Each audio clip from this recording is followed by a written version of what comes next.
Welcome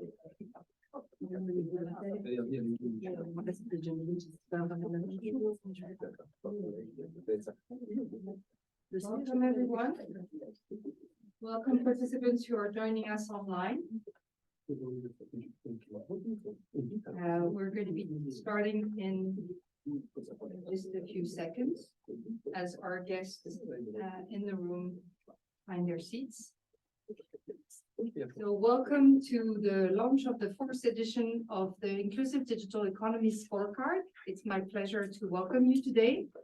I'll be, for a very short minute, the master of ceremony, to give you an introduction to the program of today and our speakers, and then I'll leave the floor to our speakers. So today we'll, sorry, get the buzzer. Today we're luckily able to have a hybrid session. So we have a portion of our participants in the room with us today, and you're over 250 to have registered online. So we hope you will enjoy this session where we have the privilege to share the 4th, if it will work, technology will go with it, to share the 4th edition of the Inclusive Digital Inclusive Scorecard. So we'll start today with some welcoming remarks from Florence Haas, Director of UN Women from the Brussels office. It's a very important day for us to have Florence with us because UN Women was part of the development of the digital scorecard. She'll say a few words about that in a minute. Then the opening remarks will be followed by Sandro Bazzanella, who is Director of the EU Digital for Development Hub in Brussels. Next, we'll have a presentation of the scorecard itself by Iris Kissiti, who is joining us online from Malawi, and will do her presentation from there. And we'll then have a discussion with Honorable Minister Felix Mutati, Minister of Technology and Science in Zambia, who will discuss with François Coupin from UNCDF how the scorecard has been helpful in setting priorities for the digital transformation in Zambia. And finally, we'll have some closing remarks from John Van Montfort, Deputy Director at UN. So here are our speakers today very briefly, and with that, I will not take up the floor any longer and hand the floor to our first opening remarks from Florence Haas. Thank you. Thank you very much, Caroline. Thank you very much to UNCDF colleagues.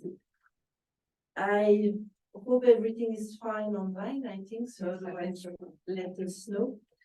So, Honorable Minister of Technology and Science of Zambia, Mr. Felix Mutati, Her Excellency Dr. Naomi Ngwira, Ambassador of Malawi in Belgium, representatives from embassies and the diplomatic representations in Brussels, representatives from government partners, Mr. Sandro Bazzanella, Director of the European Union Digital for Development Hub in Brussels, colleagues of the United Nations, the European Union, other international organizations, ladies and gentlemen.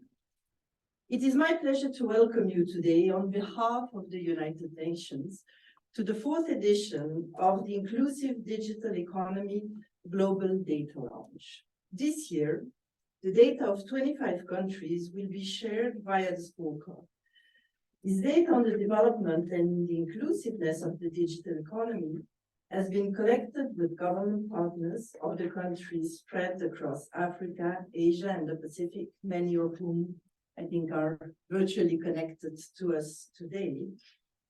And to this end, UNCDF partnered with various UN agencies, among others UN Women, therefore my pleasure to be here today, but also other organizations such as the EU, the African Development Bank, universities, to develop the tool and to continuously improve it.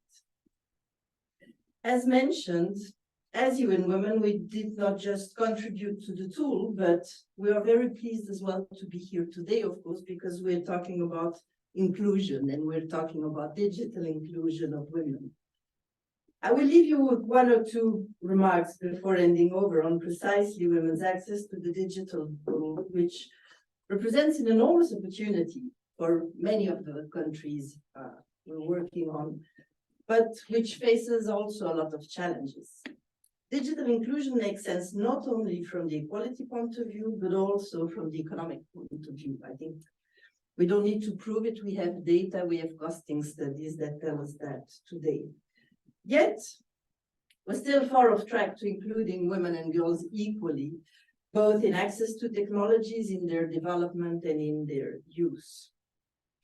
We know that this gap has reduced of $1 billion GDPs of low development countries and middle-income countries last year. So it is urgent to bridge this digital divide. I am not going through the different dimensions of it, but certainly we also believe that the Inclusive Digital Economies Scorecard is an essential tool which can bring inclusion at the center of policy decision and policy-making processes. More specifically, the IDES Women Inclusive Score provides strategic data for government partners and all stakeholders to have, one, a framework to take into consideration for women's inclusion, but also a baseline with disaggregated data about current women inclusion and the gender gap in their digital economies. This will help set priorities, tackle the gender divide, and ultimately boost growth and development, as well as inclusion. If the key objective of the tool is to place women at the center of the strategy and policy-making processes, then I think we are in the right direction. We saw this, as I mentioned, as a really positive tool in and of itself, but also having a positive snowball effect, which will then further be shown through the examples in this session. And with no delay, I will now then hand over the floor to Mr. Sandro Bazzanella for the opening speech on the key role of data to drive an inclusive digital transformation and to support government in their digital transformation journey. Thank you. The floor is yours.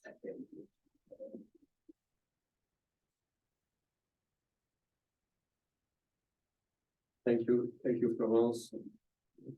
Microphone?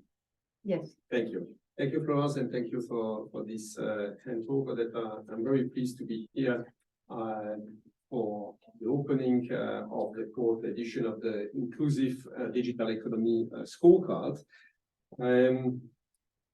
Dear Excellencies, dear guests, this IDES scorecard is one tool, but I think it's an important tool to support government in their digital transformation. I'm currently the head of the Digital Transformation Secretariat, the D4D UP, which is in fact an organizational secretariat, an informal structure that try to coordinate the European member states and the European Commission in relation for digital for development nearly worldwide, because we are covering the Latin America, Caribbean region, the Africa region, the Asia Pacific region, and we have just launched on the 5th of October our last regional branch, which is covering the West Balkan and the accession countries. So I would say we have quite a large scope, and we know the importance of trying to design activities that are based on facts, or are able to be also measurable. I myself, I was before at the ITU, the International Telecommunication Union, and we were developing also a scorecard, a connectivity scorecard, which is one contribution for this. But this is bringing a larger digital transformation perspective, and I think it was also highlighted, and I think it's particularly important. For example, the reference to gender in the D4D Hub, we have also a gender working group that is currently starting, and having indicators that are able to guide the decisions is particularly important. And indicators in digital is difficult, and then for gender, even perhaps more complex. So that will bring me a bit about the 6 points that I take out of this scorecard. The first one is perhaps very obvious, but it's that you need data. Data is a starting point, is the foundational building block of any digital transformation.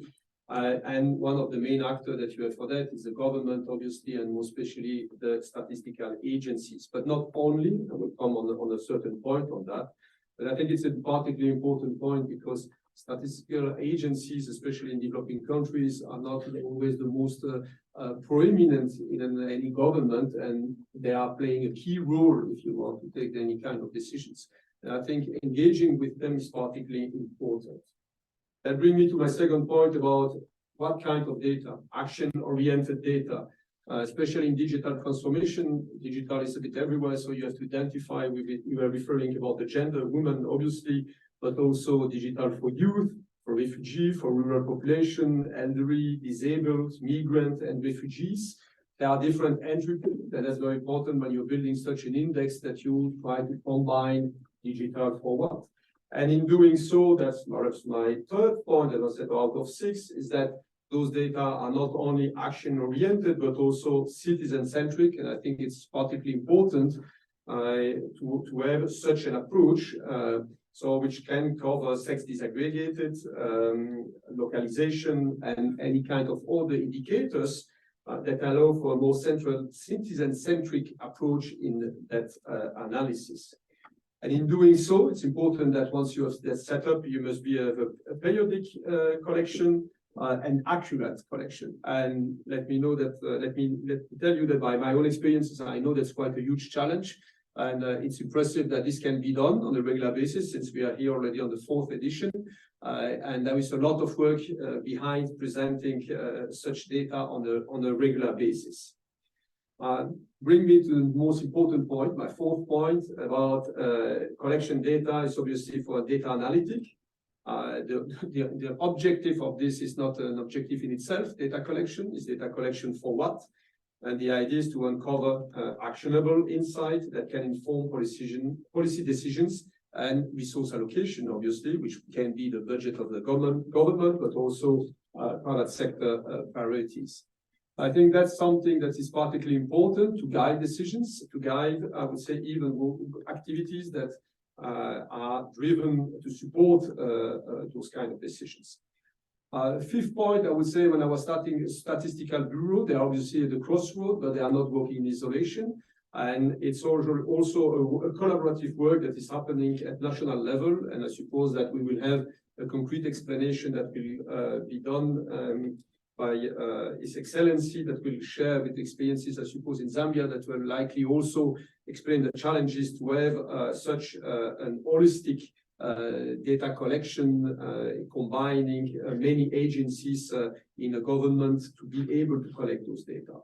And finally, my 6th point is about an ongoing process, because obviously it's not about a repetition of the data collection on the year to years, but it's also to improve that data collection, to change also perhaps also the action-oriented data, considering the new priorities or perhaps the new items that want to be measured. And in fact, therefore, it's require regular reviews, update, and feedback for such a process. In conclusion, I think such a scorecard is certainly a tool that help government, but not only. But in this case, I would say I understand that many countries like I see DRC, Gabon, Ghana, Ethiopia, Madagascar, Malawi, Niger, Sierra Leone, Samoa, Solomon Islands, and Tonga, as well as Uganda, are leveraging this tool. And now we will have a special explanation by Zambia. Excellencies will do a presentation how it is impacting or how it is used in its own country. The Honorable Minister Felix Mutati will do that presentation. But before doing so, I will hand over to Mrs. Iris Kissiti, who is a digital expert at UNCDF in Malawi. And she will let you know more about IDES, the key figures for this year, and the evolution of the digital transformation, and more importantly for this group and the women's inclusiveness in the last 3 years. Iris, the floor is yours. I suppose that you intervene directly from Malawi, so we will switch on online from here. Thank you. Thank you. Thank you so much, Sandro. Real pleasure joining you. Joining you from Malawi, Lilongwe, the warm heart of Africa. It speaks to the name because it's really hot where we are in Lilongwe. As Sandro introduced me, my name is Iris Kissiti. I'm the country lead for UNCDF in Malawi. It is my honor to share on behalf of our 25 partner countries the status of digital transformation and digital inclusiveness this year. I will be sharing with you the evolution of digital economies and digital inclusiveness globally based on the IDES data from 2020 to 2022. Also, as an example, I will share briefly on the IDES of 2022 data for Malawi, and lastly, on the ever-growing community of practice for the Inclusive Digital Economies Scorecard. So for the participants that are not very familiar with the IDES, the Inclusive Digital Economies Scorecard, it is a strategic performance and policy tool that helps governments set their digital transformation priorities. The tool identifies key market constraints that are hindering the development of an inclusive digital economy, and it also helps to set the right priorities with public and private stakeholders to foster a digital economy, all in the effort of leaving no one behind. I think from the previous speakers, there was a lot of emphasis around women inclusivity, for example, and the tool does cater for that. So this tool was developed by UNCDF in support of a reference group of like-minded organizations that are showing on the screen. In addition, we also had UN Women that has supported us with the Women Inclusiveness Score. Some of these groups, we also have the academic institutions that are helping us with the research on the data. So breaking down the IDES a little bit, we do have 4 components that make up the digital economy score. We have the policy and regulation, infrastructure, innovation, and skills. As a digital economy that is inclusive cannot only look, for example, at policy and regulation. You basically have to look at all these 4 components. We further break this down into different indicators. So for example, for policy, we look at active government promotion, we look at active policy promotion, and we look at existing regulation. To give you an example, for active promotion, we look at existence of specific policies or high-level strategies on digital transformation. And as a country, the stakeholders, so this would be the government stakeholders, are able to score themselves on whether there really is, looking at the policies that exist and the strategies that exist, whether there is existing focus on digital transformation within those existing policies. We also look at the digital inclusiveness score. So again, leveraging the 4 components, we're then able to see, for example, if you take youth, for example, are youth included when it comes to infrastructure? When you look at ID infrastructure as an example, do the youth have access to IDs, whether at national level or existing IDs that allow them to access digital financial services, for example? Or digital payments, do the rural communities have access to digital payments? So that's how we use the IDES score to measure both the digital economy score and the digital inclusiveness score. Next slide, please. So leveraging the IDES, we collect data on an annual basis, so every year. And this year, today, we're releasing the data for 2022, covering 25 countries across Africa, Asia, and the Pacific. This data leverages global data, such as the World Bank Index data, as well as the GSMA Connectivity Index data. We also leverage local data. So for example, in Malawi, we do leverage the FinScope survey, the national household surveys that are done by the Ministry of Finance and the Reserve Bank of Malawi, to give as an example. So again, this data has been released on the IDES website, and I will share the link in a later slide. Next slide, please. So zooming into Malawi, again, as the digital country leader of Malawi, I'm happy to share on the IDES scores for Malawi for 2022. So I scored 48% as its digital economy score, and this scores came up as an aggregate of these 4 components. So just to highlight a few things here, looking at policy and regulation, we see that existing regulation for Malawi scored quite high, above 80%. However, when we look at the active policy promotion, there's still a gap there and definitely more to be done. So here the government is then able to look at, we have these existing regulations and existing policies, but how active are we as a government in its promotion? And having insight into this data allows government to then put together initiatives to address this gap. Maybe even from a more practical perspective, if we look at skills, skills in Malawi, both financial literacy and basic skills scored 50%. However, digital literacy was at 18%, which is a huge gap. And government in Malawi definitely recognizes that. And because of this insight, we're now able to really focus on digital literacy from all sectors. So from both public, private sector, even development partners are seeing the need to actually address the gap around digital literacy. So digital literacy really looks at digital skills among active population.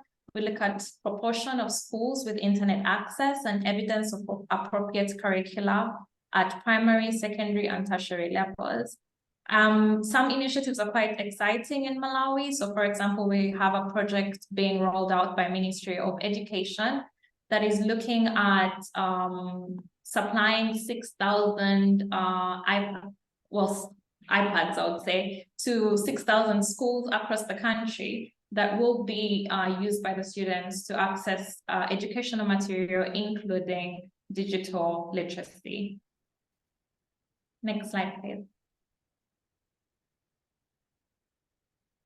So the evolution of digital economies globally. So since the launch of the first IDES in 2020, we have been doing this on an annual basis. So you then have an opportunity to start looking at the data and really see where the trend is, what's improving, what's not, where should we put more effort from a global perspective. So looking at the digital economy score overall, we do have an increase by 4% from 2020 to 2022. And this is mainly driven by infrastructure, which has grown by 77% from 2020 to 2022. This growth in infrastructure is mainly driven by increased connectivity. So here on increased connectivity, we look at access to the network, improved network coverage, better quality of the network, and also increased access to electricity. We also see that this increase is being driven by increased ownership of technology, so ownership of phones, ownership of smartphones, ownership of access to internet, for example, that is driving this percentage up. On the policy and regulation and innovation, this is an increase at 3%. And it's mainly driven by development of and existence of new policies and regulations. So we're seeing some countries coming up with new policies, specifically speaking to the needs of the digital economy and this agenda towards digital transformation. To give you some examples, we have countries adopting digital economy strategies, we have national financial inclusion strategies, and we also have common strategies that are starting to be adopted and developed in the countries that we're scoring. Lastly, maybe a highlight on innovation. This is being driven by community development and supporting environment. I think innovation, especially with a focus on fintech in some of the countries where we work, is really driving this score up. A lot remains to be done. I do speak for Malawi that this is a real focus for us to really drive and grow the innovation space within the country. For the skills component, it has remained quite stable, so at 41% across the years. But again, the digital literacy score in some of the countries we're looking at is still quite low. I think the generic literacy basic skills is definitely improving, but a lot of focus has to go towards the digital literacy. Next slide, please. The Women Inclusiveness Score. So again, the scorecard evolved in 2021 to also put a highlight on women inclusiveness. So for that reason, we're actually able to look at what is the trend. So this is between 2021 and 2022. As you can see, the trend is quite flat, so not much change there. And we do see that there's still some significant gaps from last year that we still need to address this year and the coming years for sure. So some of these gaps are on policy and regulation. We see that the share of women participation in parliament is still only at 40%. The usage of sex disaggregated data, like 1 out of 2 countries doesn't use sex disaggregated data. And the argument here is always how can you kind of program and create initiatives to address the needs of the big group if you don't know, if you don't have the data to back it up. We also look at targets for women inclusion in strategies. Again, some of the strategies we're looking at are quite generic and look at a national perspective, but there is need to look at these marginalized groups, including women. On infrastructure, we see a gap when it comes to ICT usage and ownership. Again, this is access to phones, access to the internet, knowing how to use the phone, where we're seeing the gap. On innovation, business ownership is still low compared to women compared to men at only 40%. And skills is at, again, here a highlight on digital literacy at 52%. Whereas, the gender equality when it comes to basic skills and financial literacy is quite high. For digital literacy, it's still low at 52%. So real insights here for us to think about in our specific countries. Next slide, please. The community of practice. I'm smiling about the community of practice because we recently had a visit to Zambia as part of the activities under the community of practice, where we were able to share with other countries. I think over 13 countries were represented in that event, and we're able to share on our journey towards adoption of the scorecard, but also specific issues that sometimes cut across different countries, and countries were able to share best practices, and it was really engaging.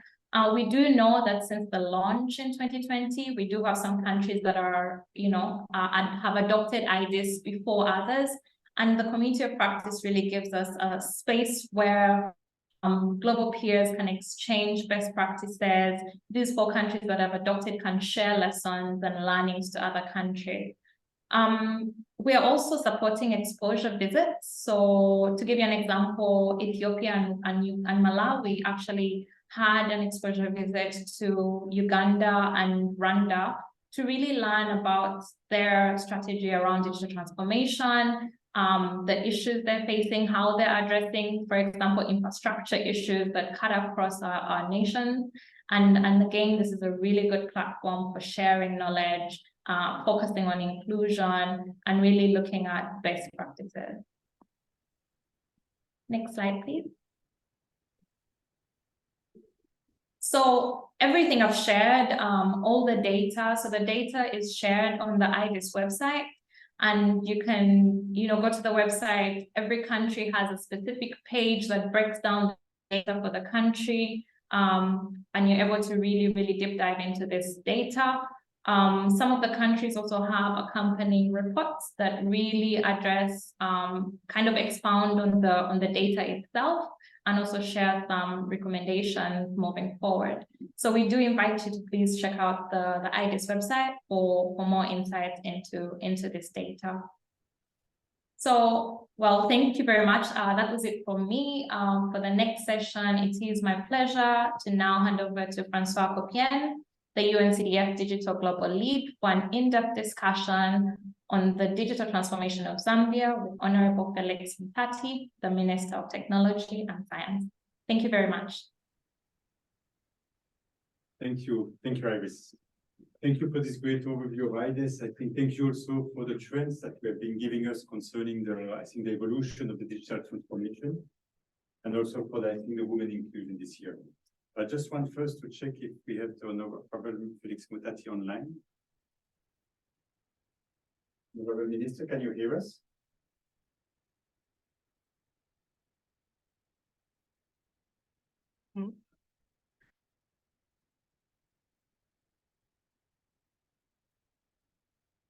The Minister is online. Good afternoon, everyone. My name is Kuzon Kunika. I'm from the Ministry of Technology. We can hear you, For the Minister to join us. Yes, we are actually waiting for the Minister to join us because coincidentally, this is Parliament is having a special session.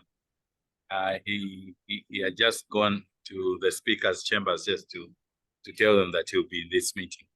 So please bear with us for now. We're just waiting. Perfect. Maybe we can. Maybe I can. Yes, I'm sure you can hear the noise in the background. Thank you. So There. maybe I will just start with a small introduction. And as soon as the Minister is there, so we can start, let's say, having our discussion. So I think for this year, for the launch of IDES, one of the key objectives, we have two key objectives. It's really, we would like to have a deep dive with one of our countries in order to be able to understand, I think, two main parts. How does a government partners like Zambia is really leveraging data, leveraging a tool of, like IDES to be able, let's say, to take decisions around the digital transformation. And the second also was the opportunity to be able to listen to one of our government partners to see what has been the key action taken, the key change that have been operated in the country, and also some of the challenges they face in order to be able to drive the digital transformation. So we focused on Zambia this year, I think for two reasons also. The first one is that Zambia is one of the top performers on IDES in this last year. And I think with an increase of 10 percentage points from last year to this year. So it's quite an incredible change that they've done. And also that's also confirmed by my second point concerning they also, since 2017, Zambia is the top performing country worldwide on the mobile connectivity index from GSMA.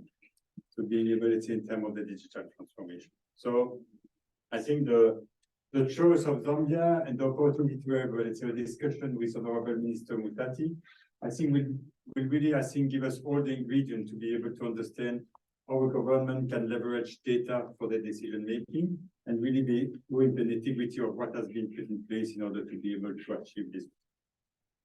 So let me show so what we have online for the moment. So it's just show a little bit, let's say, the timeline concerning the I think the evolution of the digital transformation in the country. And so you see, I think the two main score at end of 2022, the country had a score of 45%. And in the last year, I think it has been increasing 55%. And I think what we have put in the slides, it's some of the key activities and action that have been taken by the government. But there are so many things happening in Zambia for the moment that it's really complex to be able to only use one slide. I think in terms of, they've been reviewing, let's say, drafting a new digital economy strategy. They've been reviewing the ICT policy. They've been, I think, done some revision of the Cybersecurity and Data Protection Act. And I think last week, the digital economy strategy and the ICT policy have been launched and approved by cabinet. So it seems that we are really, I think, it's all this topic that we'll be, let's say, discussing with the Honorable Minister in, I hope, in a few moments.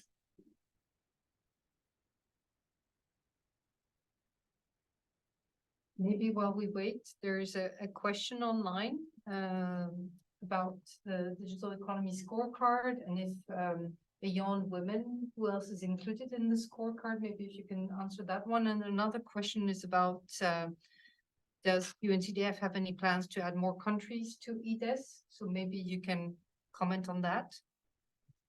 So let me take the first question.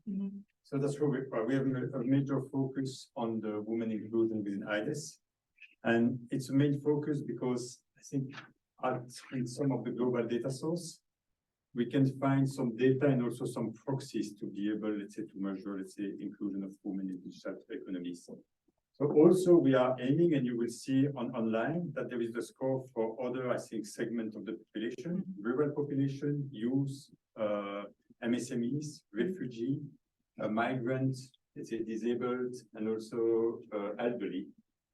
One of the challenges that I think most of the countries are facing is maybe the lack of data concerning this part. So what we do, we have more qualitative data or proxies that we are using, and that we are collecting together with the government partners in the different countries. And so step by step, our objective is really to use more and more qualitative data as we currently do, let's say, for the women inclusiveness score of the tool. Concerning the list of countries, and so maybe Karina can just put the list of countries. So about 4 years ago, we started with 4 pilot countries. And so there was one, it was Burkina Faso, Uganda, Nepal, and Solomon Islands. And so we have seen that there's a lot of uptake from the government on these different countries. And so step by step, we have been, let's say, expanding it in different countries. So this year we're in 25 countries. So we could be expanding it in much more countries. I think the opportunities that through global data exist for a lot of different countries, and we are leveraging data from ITU, from the World Bank, from UNDP, from UNESCO. But some of the data also, it's a part of the data is coming from global data source, but we have also a national data source. Also some data that are collecting nationally. And so that's why I think the presence on the ground to be able to work with the government in collecting this data is quite important. That's why expanding it to additional country also needs to have, let's say, the right people on the ground to be able to support the government. Also, I think we don't call that, let's say, an index, we call that a scorecard, because we really see that as a tool that I think should become, let's say, the ownership of the government, and step by step being, let's say, part of their, I think, day-to-day process. And so that's why we see in some of the countries, so we have, for example, the initial country like Zambia, Uganda, Solomon Islands, Nepal, have really been embedding, I think, this tool in their day-to-day processes. But this year also with the community of practice that we had last year in Zambia, we have been able, let's say, we see new countries like DRC, Malawi, Ethiopia, with Ghana. We have also Tonga, Samoa, that are Fiji, that are really, say, step by step taking the tool and starting to embed that in that country. So it's really a process going over time, and really our objective is step by step to be able to have more ownership by the government of the tool, and step by step to be also able to expand to other countries.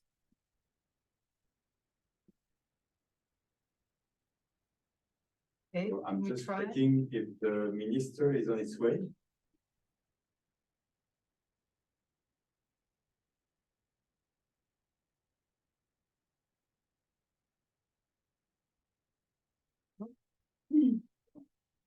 There's no response at this stage. Yeah.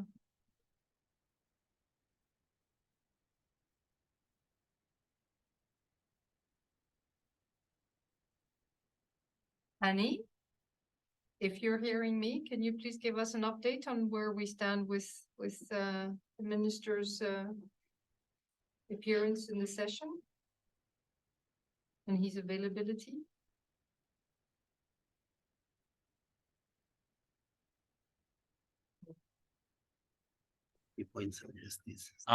Minister will be joining us in about 5 minutes time. 5 minutes. Okay. Yes. I have more. Okay. Yes. Okay. Okay. I have you. a couple more questions coming into the chat. All right. So maybe we can take some of the other questions. Okay. Thank you, Isabel Carboni, for sharing a link to the Mobile Connectivity Index. I think that's also a very important index in terms of inclusivity. And it corresponds well to the infrastructure index in the scorecard right now. I see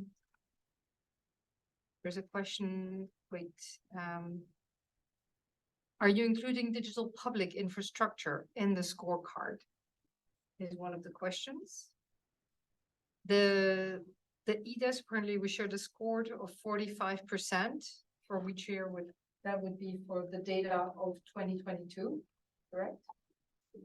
So the digital economy score of 45% that is mentioned in the presentation corresponds to 2022.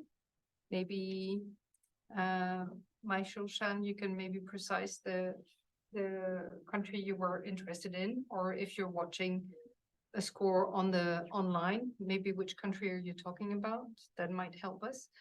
So maybe if you can answer the question on digital public infrastructure, and then there's another question on AI. How much of a threat is AI generated fraud to digital financial inclusion in developing countries? What are the key safeguards that stakeholders should put in place as they drive the digital financial inclusion agenda? It's a bit broader than the scorecard, so it may be an interesting question. Yeah. So that's it. I'll keep it to these two, and maybe more questions in the room also. Thank you. So let me start with the digital public infrastructure. So what do we have under the scorecard? And maybe yes, you can bring the main dimension. I'll go back to the dimensions slide. Yeah. This one, yeah. So under the infrastructure, so we have several components of digital public infrastructure. So ID infrastructure, that's where we look at, I think, is there an existence or not of digital ID in the country?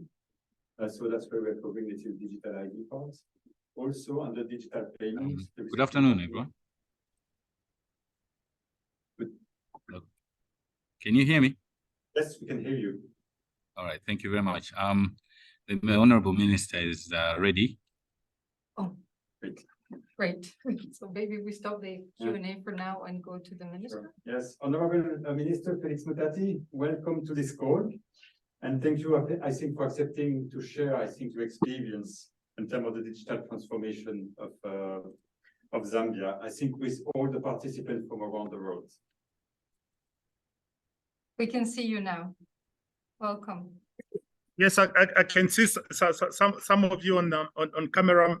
Again, I apologize. We are doing multiple tasks, today. We have got a visiting president from Tanzania engaging with us, engaging with our president.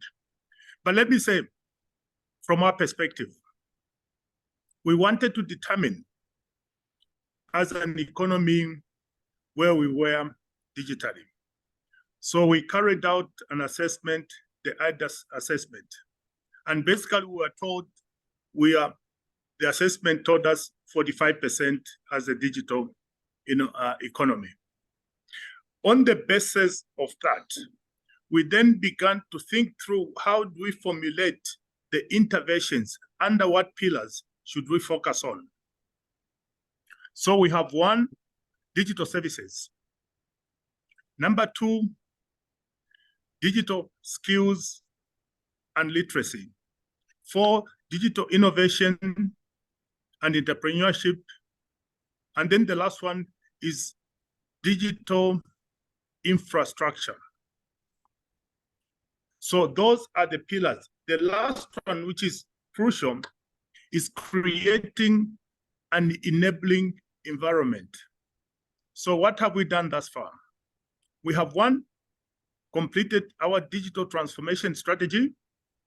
Number 2, last week we launched our ICT policy.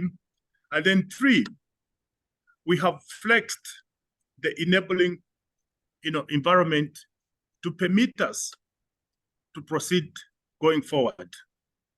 Now, from a government perspective, we are looking at how does digital help the lives of the ordinary person in Zambia.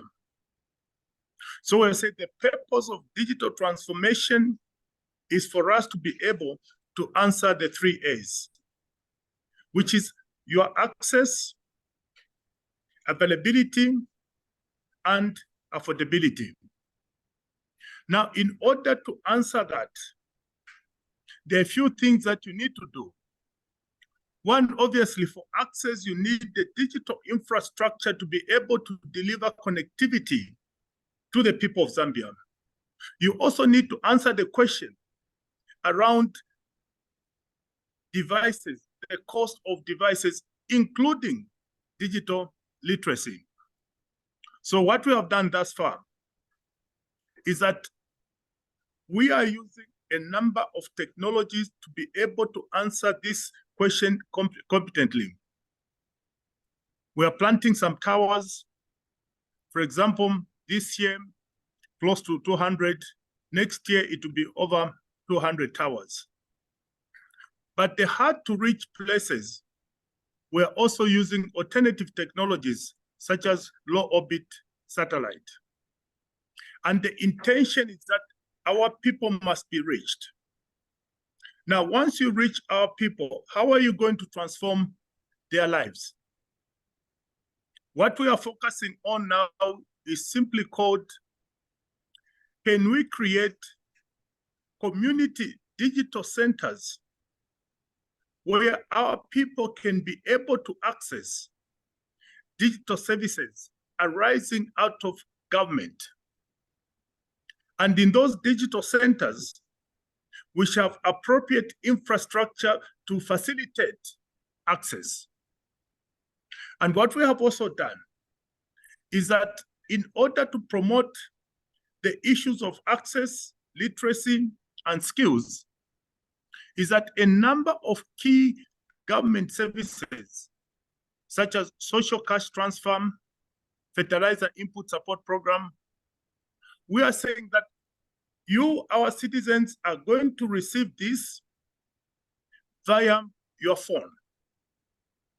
Now, the mere fact that there is a value proposition and benefit that is being seen by the citizen, we have seen that in the last 1 year, an additional 1 million people have actually entered the digital world purely because of the value proposition that we have put in terms of what they're able to receive from government, and that can only be done through a digital device. So now the thing we need to tackle is the issue of the cost of device. We are already engaged in a process to attract investment, to assemble what we may call cheap digital smartphones. And we think in about a year's time, we shall be there. So I just wanted to make those introductory remarks that yes, we are marching on, but our focus has always been about the people.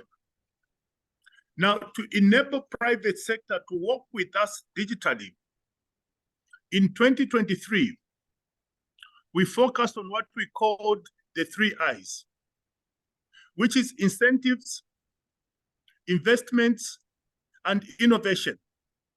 So this year, 2023, we removed all duties and other taxes for imports of digital infrastructure. And this has enabled the private sector to invest quite a bit, not only in tower, optic fiber, etc., etc. So you have to begin from an incentive basis that will now propel the private sector to be able to deliver investment. Once they deliver that investment, then they come up with innovative ways to ensure that the services are reaching all parts of Zambia. So from a Zambia perspective, that is the way we've been able to work thus far. Thank you. Thank you, Honorable Minister, for this introduction work. I was just mentioning, I think before you arrived, I think the key success achieved in the country concerning on IDES, I think you have been one of the top performing countries this year, same on GSMA Mobile Connectivity Index. The question is, can you please share with us about how I think your government and your ministry has been able to leverage data to like, I think the IDES in order to be able to help you drive this digital transformation? How did you leverage the data, and how did I think you take some action-oriented data, action-oriented decision based on this data? If you can just repeat a little bit, I didn't quite catch you. So the question is, I think we have seen the tremendous progress of Zambia concerning, let's say, its digital transformation. I think on IDES, the country has been raising from 45 to 55% this year. Also on the mobile connectivity index, I think Zambia is one of the top performing countries since 2017. So the question is, how does your ministry is leveraging data like the IDES tool in order to be able to drive and measure the progress of its digital transformation? What is the added value of a tool like IDES for your government? Yeah. Just 1 second. I'm just trying to stimulate.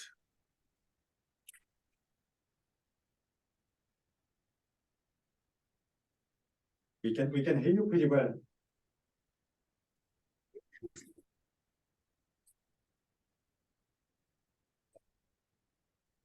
Can you hear us, Honorable Minister?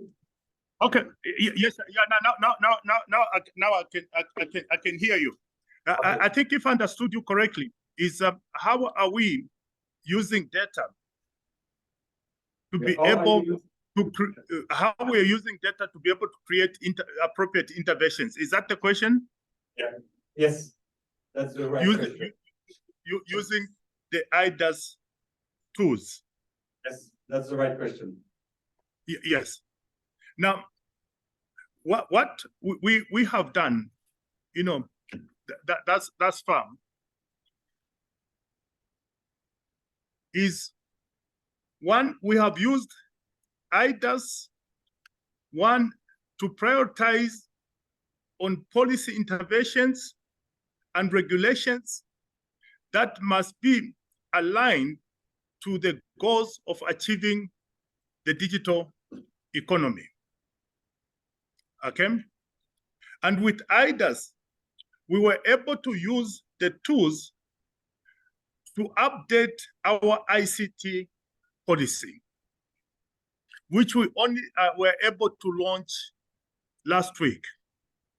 Our basic principle in the deployment of data is that you must scratch where it's itching. That is the principle we're using for data. So we're looking at areas where can we have the biggest impact. Our data informs us that the biggest impact that can be created is to be able to map out areas of needs in the short term. And for example, we are saying in the very short term, our people need to be able to access, for example, services by the Zambia Revenue Authority. It also tells us that the biggest demand is around renewal of licenses. The biggest demand is those simplified services that they must be able to access from government. But equally, one of the biggest demands, you'll be surprised, is simply the transfer of money from people to people. Simplifying that and prioritizing that and using data has been able to push us forward. Thank you. Okay, thank you for this. And so you have been talking about this infrastructure, you have been talking about skills. Maybe one topic, I know that Zambia scored 34% on innovation last year. I know that I think one of the key priorities of your government is to be able to stimulate, let's say, innovation, enabling, let's say, companies in your country on technical or on digital. Can you just please explain us about, let's say, what are some of the action and key measures that we have been talking? We need to stimulate more innovation in your country. I think, like you have said, around digital innovation and entrepreneurship, we were at 35%. Now, the priority interventions that we are putting as Zambia is, as we speak, we are now finalizing the startup bill to address some of the challenges that startups actually face, including access to fairly priced finance. Number two, working in collaboration with our friends from Rwanda, we are going to deliver a major digital hub that is going to be used for hand-holding the startups from the point of idea generation to what I now call commercial invoice. And what we have found out in the various engagements that we have had with startups, that yes, cash is a problem, but probably constitutes only about 20% of the issue. It's a panel beating the knowledge, the discipline, and those processes that really matter. The third thing that we have been doing is that 2-3 weeks ago, we hosted the Slash event, where we gathered our startups and innovators and attracted investors from outside Zambia, giving them a platform to engage. And out of that process, a number of deals were actually signed. Next week, we'll be hosting a FinTech Summit. Again, is to enable the pillar of digital innovation and entrepreneurship to be able to move forward.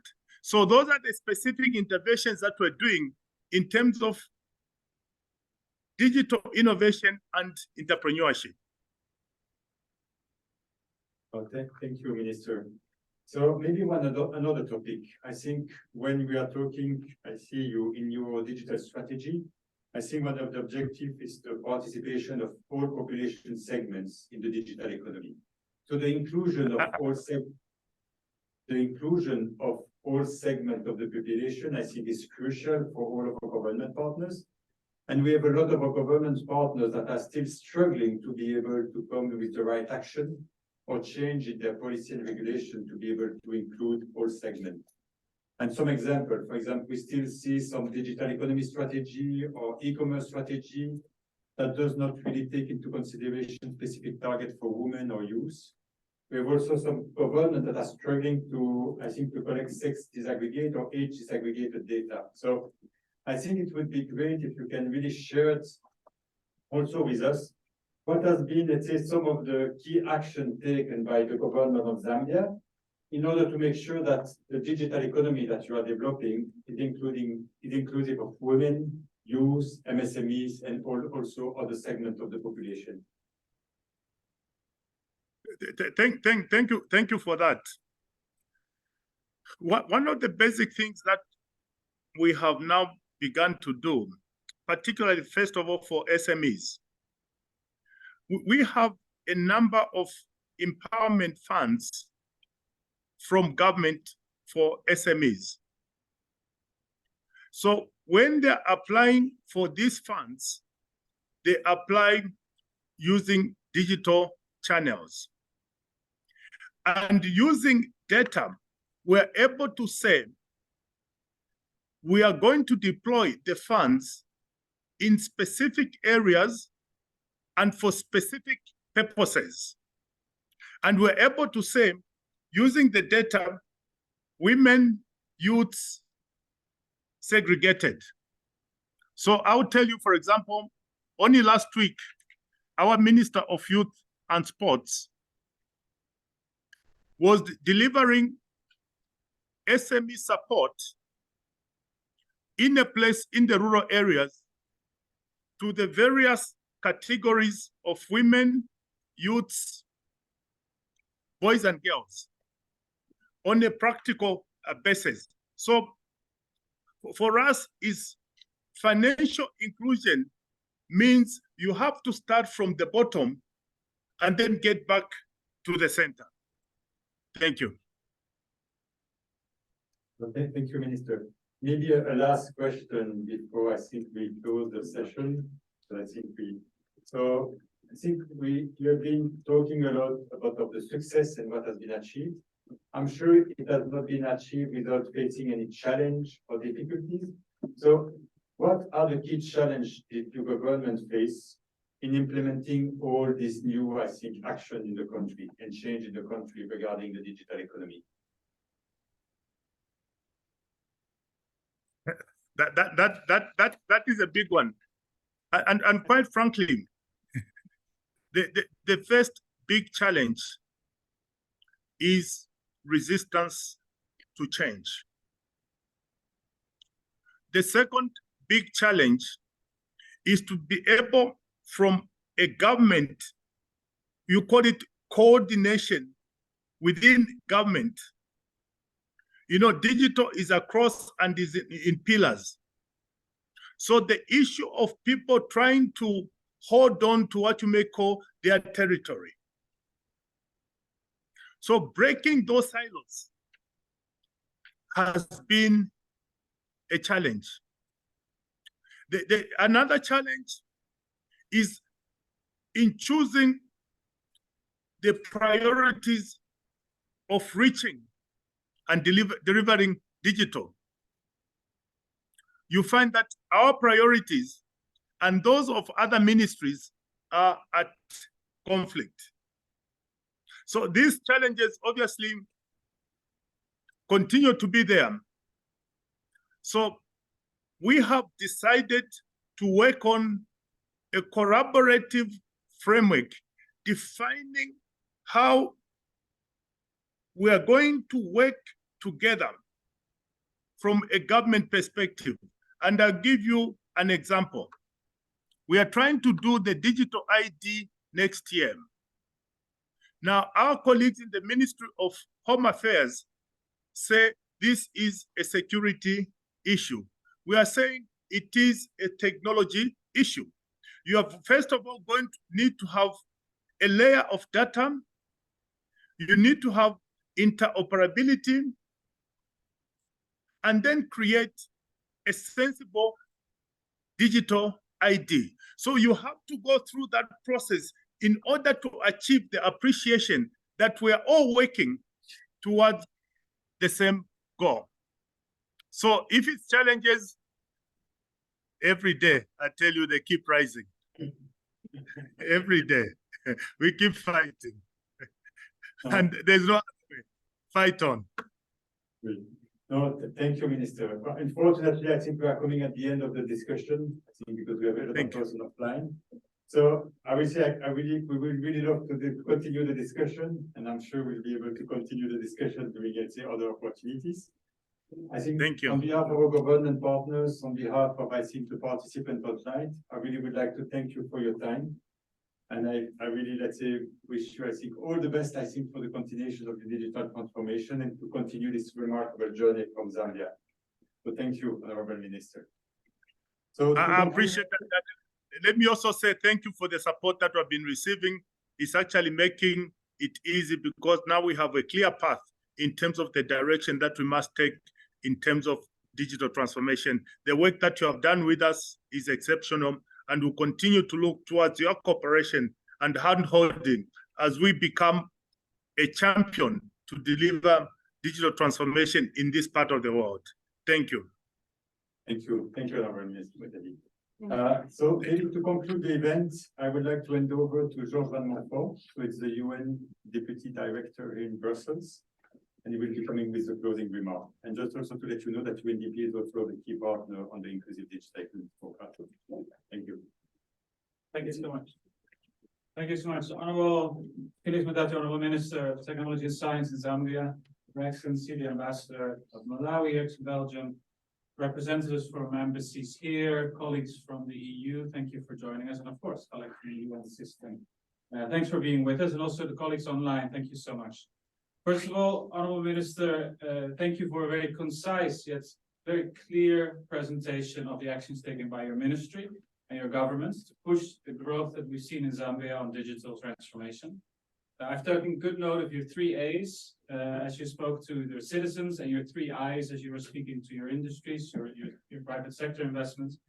And I was waiting for the 3 AIs now as artificial intelligence is taking over all of our domains at the moment. But I'm sure you'll be leading us in that as well. Some key That is a next takeaways. phase. Some key takeaways that we've heard from both you, Honorable Minister, and the colleagues around the table today.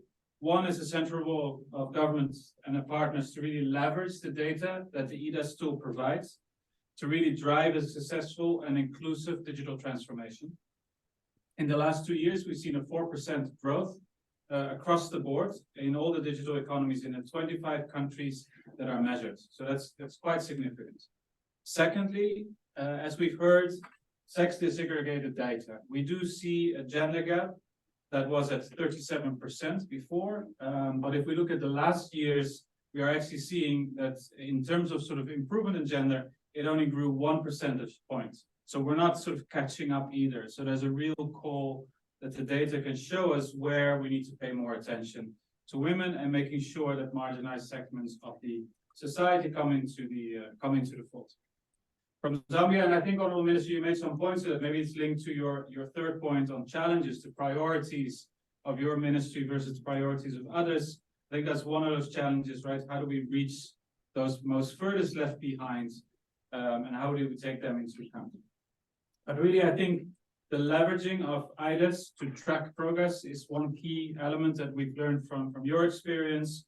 As I already mentioned, the 3 A's and 3 I's, but also, and thank you for being so very clear on your challenges of coordination, of making sure that we overcome that resistance to change, which I'll see is as much the public sector as well as the private sector challenge. That, of course, this is and can be very disruptive in terms of introducing these new technologies, new economic models, and we will face resistance in many corners, sometimes unforeseen. In terms of our office in Brussels, the UN system together, we do have a digital team, and we're working together to, in harmony with the European Union, to try to influence the policy and directions that's taken, but also very much to see what is happening in the Union that we could maybe inspire others in their own journeys, such as the Digital Service Act, the Digital Marketing Act. There's elements there that a lot of our countries are asking for, like, what's our perspective? How can we adapt some of those processes? So really for us, it's trying to make that link between the work we're doing at country level and the work we're doing here in Brussels with our partners of the EU. Just a final point, and the link is up on the screen. I hope that those online can also see that.